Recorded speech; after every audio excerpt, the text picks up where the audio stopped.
สบายดีทุกท่านตอนนี้ประมาณ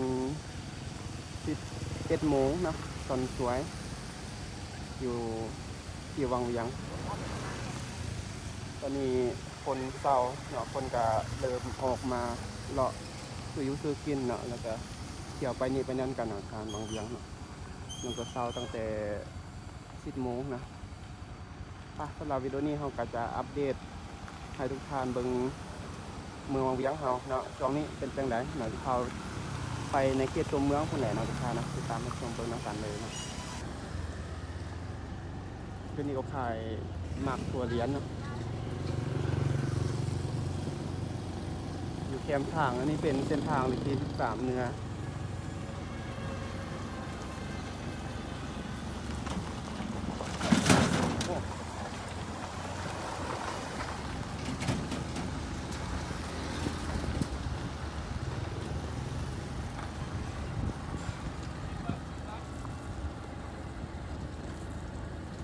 สภาพอากาศอยู่เมืองวังเวียงเฮากะช่วงนี้เนาะค่อนข้างว่าคนจะตกก็ว่าตลอดแน่ทุกท่านนะตรงนี้ว่าทุกมือเลยอาจจะเศร้าเป็นบางชั่วโมงจังซี่นะว่าตกตอนเช้าตอนแรงอาจจะเศร้าน้อยนึงว่าตอนค่ำอาจจะตกตึมคือเมื่อวานนี้คือการทุกท่านติดตามเบิ่งหับชมไปน้ำกันเลยทุกท่านเนาะ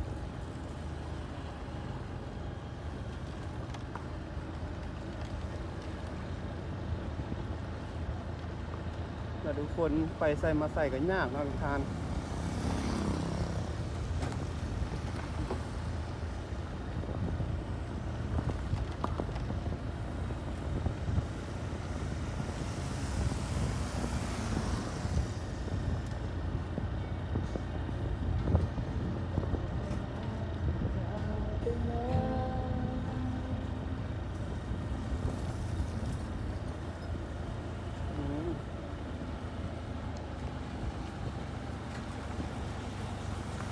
ค่อยมาเส้นทางจะเป็นคุมเป็นบอเนาะบางจุดบางบอนช่วงนี้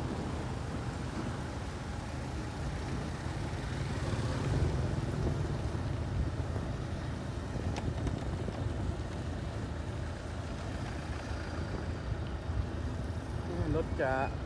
เที่ยวหลาย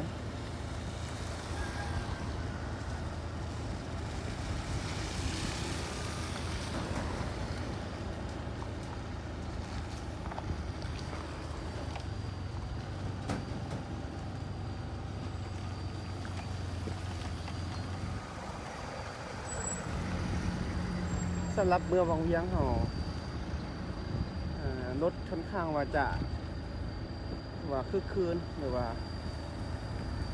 เที่ยวไปเที่ยวมาลายก็แม่นครอบเขตเมืองวังเวียงนี่แหละเนาะกายเมืองวังเวียงขึ้นไปกับมิดคือกันแต่ว่าพอในใจว่ามันอยู่กุ้มอยู่จุดอยู่เมืองวังเวียงอยู่ลืมบ่ทุกท่านเนาะแต่เอาไปส่งแขกส่งหยังครับไปกลับมาเท่านี้นะเนาะ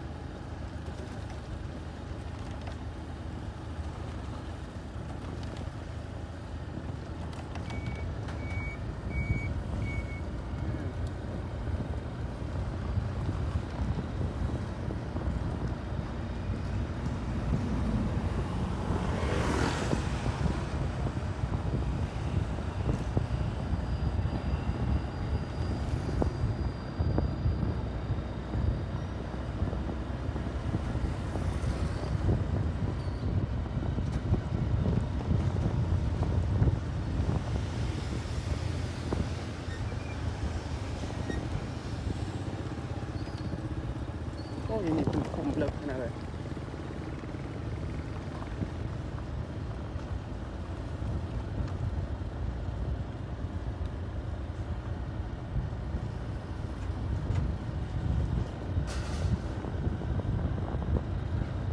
เดี๋ยวจะไปอัปเดตเบิ่งการก่อสร้าง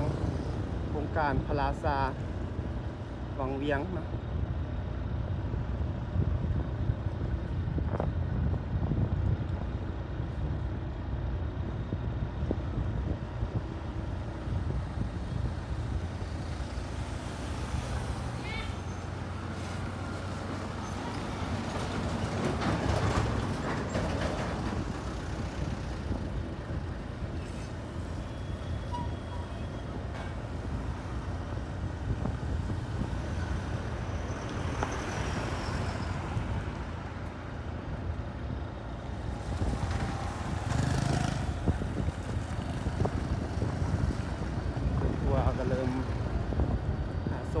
ที่ยวแล้วตอนนี้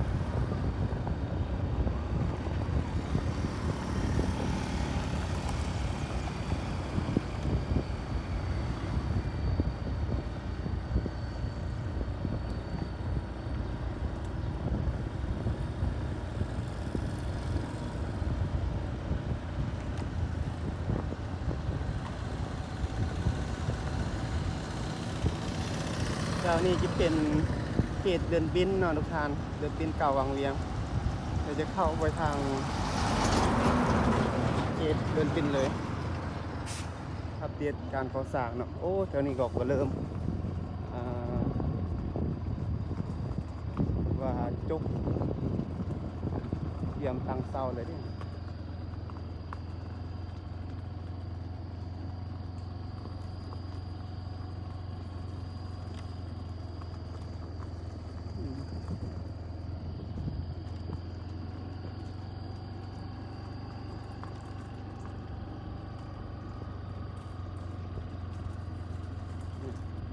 เดินบินวังเวียงเนาะ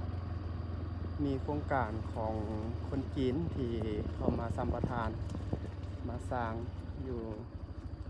เดินบินแห่งนี้ทุกท่านเนาะแต่ตอนนี้ก็ลงมือก่อสร้างแล้วทุกท่านเนาะในมูลค่ากระลายเติบเนาะทุกท่าน2,800,000,000,000 ดอลลาร์บ่ที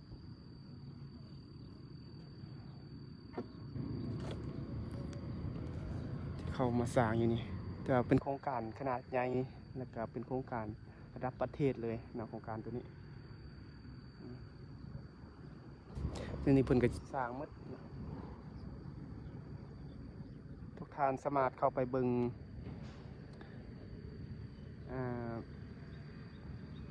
ภาพจำลองเนาะรูปภาพจำลองอยู่ในซองหนึ่งอีกเนาะซอง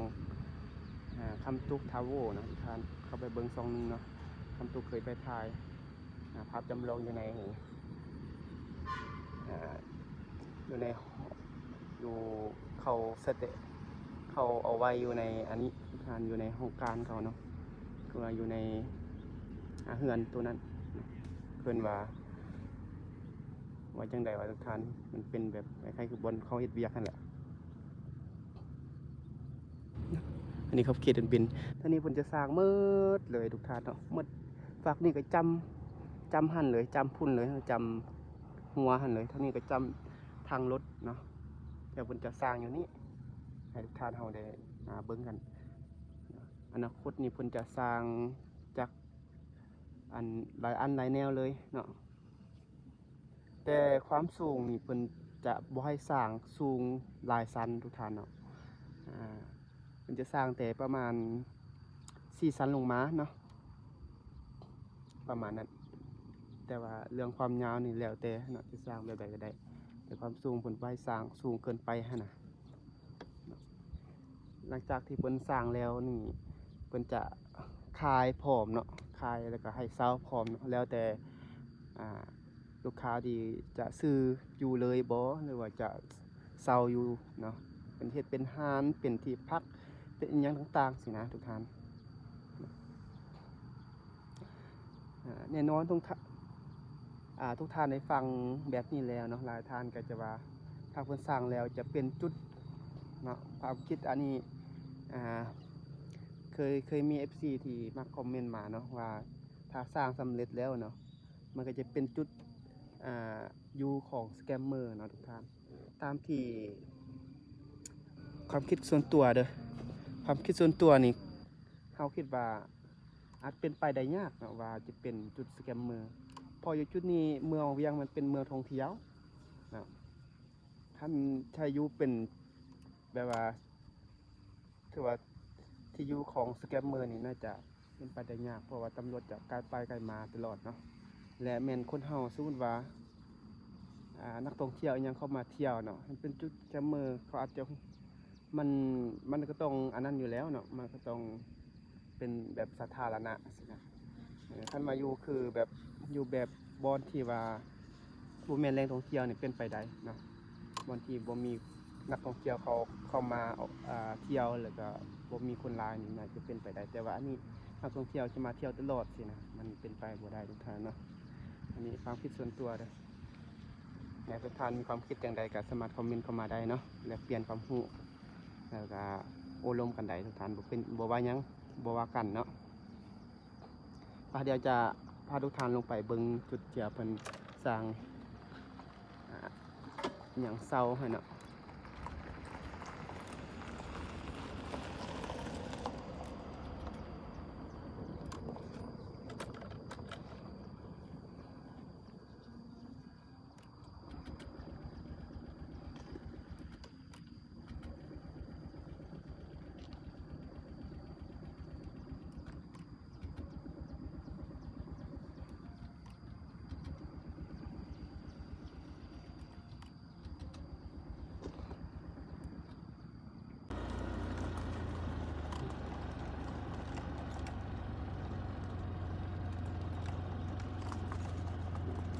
ต่อไปก็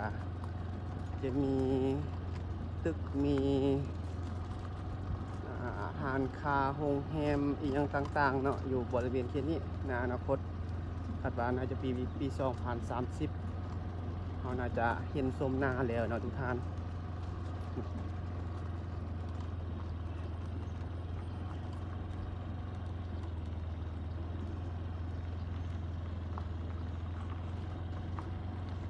โอ้นี่เป็นสร้างเสาแบบนี้เนาะแบบน่าจะซุบใส่เลยน่าจะแบบคล้ายคือเป็นแบบเลยนะทุกท่านเนาะเอาซุบใส่แล้วเอาสารเหล็กขึ้นมาแล้วก็เอาตัวนี้ซุบใส่เนาะซุบใส่แล้วก็เอาปูนมาใส่เนาะปั๊มปูนมาใส่แต่ละต้นน่าจะประมาณนั้นโอ้ใหญ่ขนาดนี้ใหญ่ขึ้นลึกเลยว่าเสาหนึ่งน่าจะ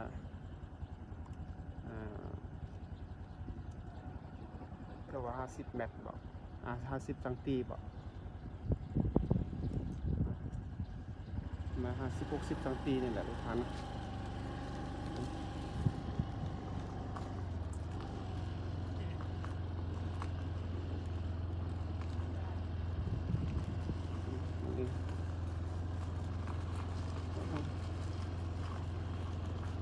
ครับสุดๆเลยทุกท่านเนาะ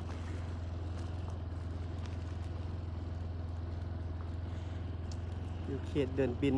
เก่าวังเวียงเซ็นทรัลพลาซ่า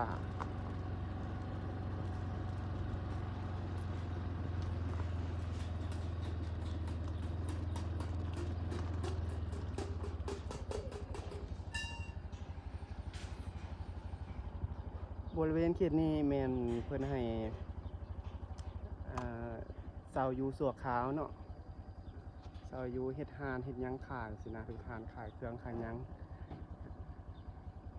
เพื่อแก้ไขให้ประชาชนมีเวียกเฮ็ดงานทำเนาะในช่วงระหว่างการก่อสร้างโครงการของเพิ่นนี้เนาะกว่าจะแล้วสินะทุกท่านโครงการเพิ่นก็ถือว่าเป็นโครงการที่คนว่าจังไดวะยังมีนโยบายสูงอยู่ทุกท่านนะก็เป็นเจ้าของกิจการกับโครงการแห่งนี้ก็เป็นคนจีนนั่นแหละนะที่เข้ามาลงทุนสัมปทานอยู่นี่แต่ว่าเขาก็มีนโยบายก็ไปร่วมว่าจังไดวะให้ทางการเมืองเนาะแบ่งปันดินอยู่นี่เนาะให้แก้ไข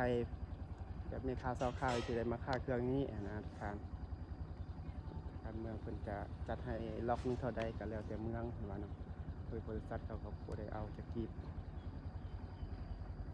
ดีแบบนึงทุกท่านเนาะอันนี้บางทางก็ว่าขายให้กินหมดก็บ่แม่นว่าขายเด้อทุกท่านเพราะว่าเพิ่นมาสัมปทานเนาะหลายๆประเทศก็ดีคือกันแหละเนาะที่ว่าต่างประเทศว่าจะประเทศใดก็ยาเนาะว่าจะเป็นจีนยุโรปประเทศอื่นๆเนาะมีสิทธิ์เข้ามาสัมปทานได้หมดเนาะอยู่ในเมืองลาวเฮา ต่างแต่ว่านักลงทุนท่านเขาจะมาลงทุนบ่สินะแต่ว่าจีนนี่เขามาในปัจจุบันนี้เขามาลงทุนในลาวนี่หลายเนาะก็ผมมีแต่จีนเนาะประเทศอื่นก็คือกันที่เขามาลงทุนเห็นข่าววังนึงนี่ก็เป็นประเทศญี่ปุ่นเนาะที่เขาจะมาลงทุนคือกันจะมาลงทุนสร้างโรงงานอยู่แล้วเนาะโรงงานรถโตโยต้านี่เป็นแบบนี้ก่อนทุกท่านเนาะแล้วก็ทางหลายประเทศเนาะเขาก็มาลงทุนเฮ็ดต่างแต่ว่าเดี๋ยวนี้จีนตั้งแต่มีทางรถไฟเนาะทางรถไฟที่ว่าเปิดสร้างทางรถไฟแล้วนี่นักท่องเที่ยวจีนก็มาเที่ยวร้ายเนาะคนจีนก็อยากเข้ามาลงทุนเฮ็ดนี้เฮ็ดนั้นเนาะก็ได้เพื่อดึงดูดนักท่องเที่ยวคนจีนเข้ามาเที่ยวเนาะให้บริการสินะเนาะมันได้เปรียบกันว่าเข้ามาลงทุนอยู่ในลาวปุ๊บเนาะคนจีนเข้ามาเขาฮู้ภาษาเลยเนาะแล้วคนจีนเข้ามาใช้บริการก็ใช้แต่บริการของคนจีนสินะเนาะคนจีนเขาฉลาดจังซี่ได้ทุกทางนับแต่โรงแรมนับแต่พาเที่ยวเนาะนับแต่บริการท่องเที่ยวอย่างต่างๆคนจีนเขาที่แบบครบวงจรซะเขามีเงินเขามาสร้างนี่สร้างนั่นแล้วก็ให้คนลาวเขาแบบที่ว่าแหละได้เฮ็ดมีเวียกเฮ็ดงานทำจังซี่นะเดี๋ยวจะพาทุกท่านไปเบิ่งอยู่ด้านลุ่มนะ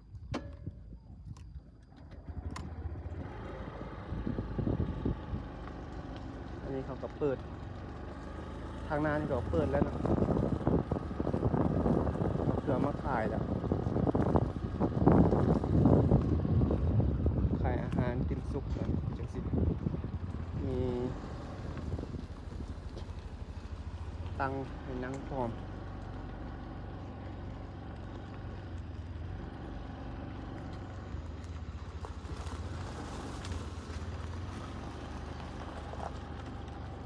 อันนี้ก็ยังเป็นเดินที่ยังให้กราบเป็นให้สัมปทานเขาไม่ให้สัมปทานให้คนลาวเขามาขายเครื่องขายอย่างคือกันเนาะอยู่ที่นี่เนี่ยทุกท่านฝั่งนี้ก็จะให้ตลาดนัดเขามาตั้งเนาะก็เป็นเดินกันก็ยังส่วงที่เขากำลังก็ยังอยู่ในระหว่างการก่อสร้างนี้เนาะทางการเมืองคนก็อนุญาตคนลาวมาประมูลต่อเนาะแล้วก็มาให้เขาเซาต่ออีกเนี่ยอัปเดตให้ทุกท่านเขาได้เบิ่งกันอันนี้เขาก็ท่มเลยนะ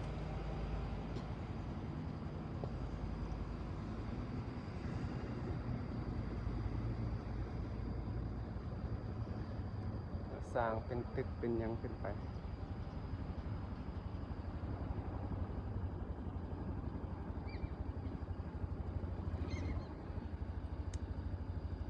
ต่อไปก็เหลือแต่ซื้อเนาะเดินเก่าวังเวียงลูกหลานอาจจะบ่ฮู้จักเลยแหละเนาะเป็นลูกหลานหลานพุ่นเด็กเก่ามาอย่างต่อไปก็มีแต่เซ็นโทรพลาซาเท่านั้นแหละทุกท่านพัฒนาบ้านเมืองไปเนาะแต่ตามแต่ละยุคแต่ละสมัยโอ้นี่รถน่าจะเป็นรถส่งสินค้าบ่นะ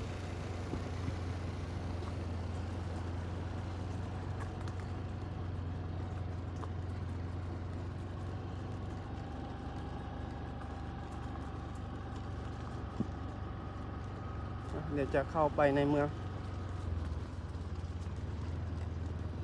ถ่ายอัปเดตให้ทุกท่านเอาเบิ่งขอบเขตเมืองเวียงเฮา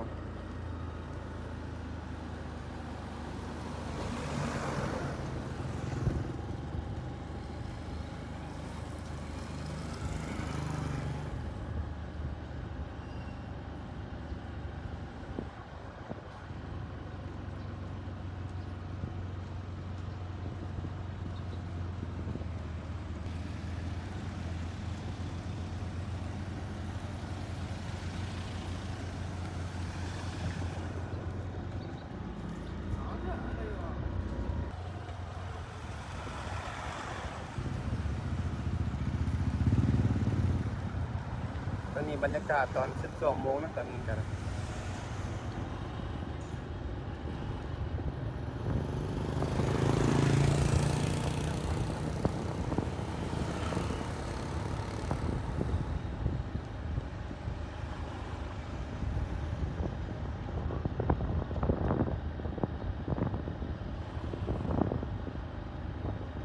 วันเสาร์ตกแล้วนะ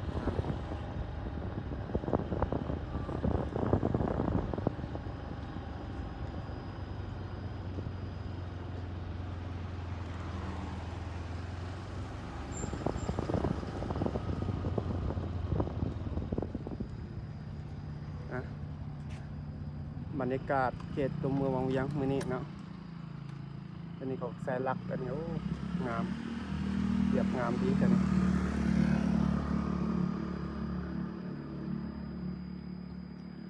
ทุกท่านเนาะสำหรับวิดีโอนี้เฮากับคนญาติจบคลิปประมาณนี้ไปพบกันใหม่ในวิดีโอหน้าเด้อกล่าวคำว่าสบายดี